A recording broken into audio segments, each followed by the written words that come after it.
And welcome back, everyone. Well, it's Thursday today, and that means it's time to take a walk on the wild side with some of the beautiful wildlife here in Kansas that you may not typically get to see, or maybe you do. It depends on if you're out at the Eagle Valley Raptor Center. I've got Ken Lockwood here with us this afternoon from Eagle Valley. He's brought a couple of friends, as well as our owl wrangler, Rachel, who we'll introduce you to shortly. But Ken, tell us about who you've got there. Beautiful bird. This is Keely. She's a peregrine falcon. They are still an endangered species here in Kansas. We actually had the first captive breeding program, or actually the first bird that was captive bred in Kansas this year for the first time in 20 years. The peregrine is mainly a northern and western bird. They have one of the longest migrations of any animal. They migrate almost 15,000 miles from the Arctic tundra to South America. Wow, that sounds like my Christmas vacation. That sounds pretty good.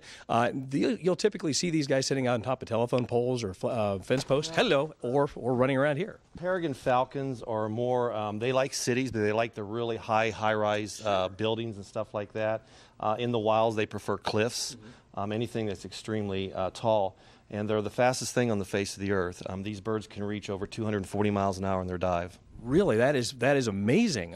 Quite some aerodynamics on Keely. Also, you have a beautiful owl here, a snowy owl, I believe, with Rachel. Yeah, this is Rachel, one of our trainers, and she's holding Tundra. He is a snowy owl. He's a little boy. And how you can tell that is by he's almost pure white. The females retain the large dark spots all over their body. It's a fashion statement, right? Yeah, and if you look at his feet, you can see wintertime their feet actually get really thick with kind of a hairy feather type thing because they're ground nesters. They make their nest on the ground. And they're mainly north of the Canadian border. There are some in the northern states. And we've actually had a few migrate to Kansas. We had one here about 3 years ago that was down in Oxford, Kansas. So it's not, well, it is unusual, but not impossible to see him here. Why is he panting? Well, both these birds are in training. And so a lot of times what they do when they're not quite sure their surroundings, they feel a little insecure, they'll open their mouth, they'll pant a little bit.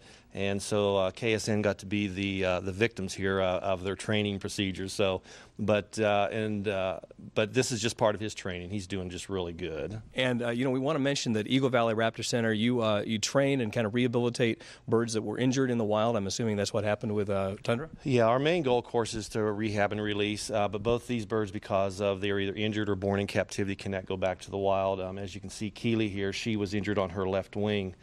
She hit a power line chasing a duck doing probably about 170 miles an hour. And so because of that, she can't go back to the wild.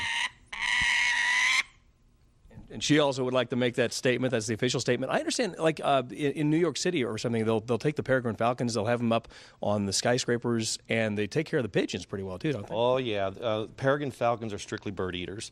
Anything from ducks to pigeons, things like that. So if you've got a pigeon problem in your city or a crow problem, there you go. Bring you a peregrine falcon. They'll take care of that problem. One peregrine falcon, no more pigeon problem. They could probably use them in Venice. Hey, listen, Ken, thank you very much. Ken Lockwood from Eagle Valley Raptor Center. I appreciate all the critters you brought with us. We are back after this. Don't fly away.